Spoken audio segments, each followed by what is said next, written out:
पार्थ पवारांनी व्हीएसआरच्या चार्टर्ड विमानातून प्रवास केल्यापासून आणि नागरी विमान उड्डाण मंत्री राममोहन नायडू यांच्यासोबत सुनेत्रा काकींचा फोटो पाहिल्यापासून मी त्या दोघांशी बोलत नाही असं वक्तव्य आमदार रोहित पवार यांनी आजच्या पत्रकार परिषदेत केलं। रोहित पवारांच्या या अबोल्याविषयी सर्वत्र एकच चर्चा सुरू झाली। रोहित पवारांनी पार्थ पवार आणि सुनेत्रा पवार या मायलेकांशी का बरं धरला अबोला?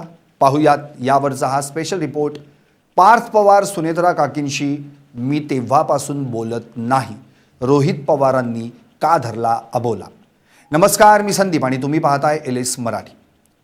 अजित पवार यांच्या अपघाती निधनानंतर पवार कुटुंबात कमालीचा दुरावा वाढू लागलाय।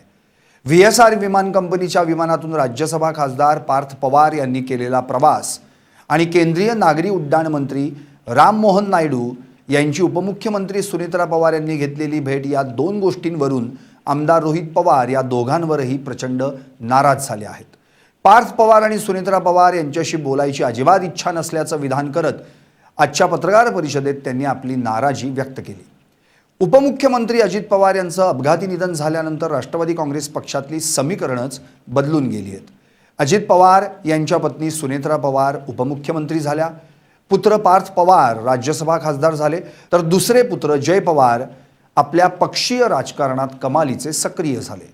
मात्र अजित पवार या एका नावामुळे हा जो पक्ष उभा होता त्या अजित पवारांच्या अपघाती निधनाच्या चौकशीविषयी मात्र पक्षातले कुणीच काही बोले नसे झाले। या उलट अजित पवारांचे पुतणे तसेच शरदचंद्र पवार राष्ट्रवादी काँग्रेसचे आमदार रोहित पवार मात्र अजितदादांच्या अपघाती निधनाची निष्पक्ष चौकशी व्हावी आणि त्यातलं सत्य बाहेर यावं यासाठी अगदी सुरुवातीपासून आणि वेळोवेळी आक्रमक झालेले पाहायला मिळाले। या विषयासंदर्भात त्यांनी आजवर अनेक पत्रकार परिषदा घेतल्या, काही तथ्यांविषयी उहापोह करत सखोल मांडणी करत आपली भूमिकाही मांडली।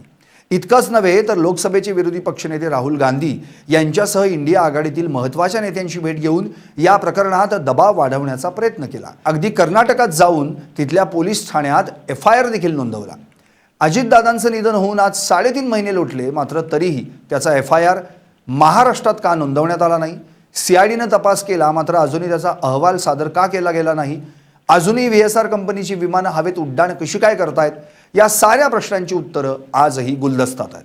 मात्र हे असं चित्र असूनही आणि इतकं सारं घडूनही पार्थ पवार त्याच कंपनीच्या विमानातून प्रवास करतात हे धक्कादायक आहे असं म्हणत तेव्हापासून आपण पार्थ पवारांशी अजिबात बोललो नाही किंवा बोलण्याची इच्छाही राहिली नसल्याचं रोहित पवारांनी पत्रकार परिषदेत बोलून दाखवलं। याच पत्रकार परिषदेत रोहित पवारांनी आपण सुनेत्रा काकींशी का बोलत नाही याचंही कारण सांगून टाकलं। व्हीएसआर कंपनीच्या मालकाशी संबंध असल्याचा आरोप आपण यापूर्वी केला होता, तो केंद्रीय नागरी उड्डाण मंत्री राममोहन नायडू यांच्यावर।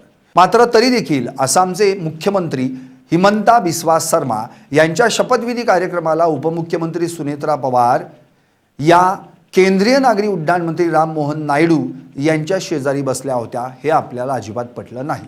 त्यामुळे तेव्हापासून आपण सुनेत्रा काकींशी देखील कुठलीही चर्चा केली नाही। या दोन घटनांनंतर या दोघांशीही आपल्याला कोणत्याही प्रकारची चर्चा करायची इच्छा नाही असंही ते म्हणाले। आम्ही न्यायालयात आणि लोकांपर्यंत जाऊन प्रामाणिकपणे लढतोय, मात्र या दोन घटना पाहता आम्ही लढावं की नाही असा प्रश्न दुर्दैवानं आमच्या समोर उभा राहतोय, अशी खंतही त्यांनी यावेळी बोलून दाखवली। अजित पवारांच्या अपघाताच्या प्रकरणाची चौकशी CBIकडे सोपवावी अशी मागणी रोहित पवार सातत्यानं करतात। 28 मे पूर्वी जर अजित पवारांच्या अपघाताचं प्रकरण CBIकडे सुपूर्द केलं गेलं तर मी स्वतः उपमुख्यमंत्री सुनेत्रा पवारांचा सत्कार करेन असं रोहित पवार यांनी आज जाहीर केलं।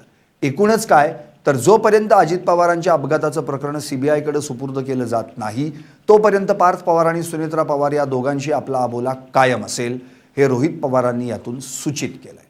पण तोपर्यंत मात्र अबोला कायम।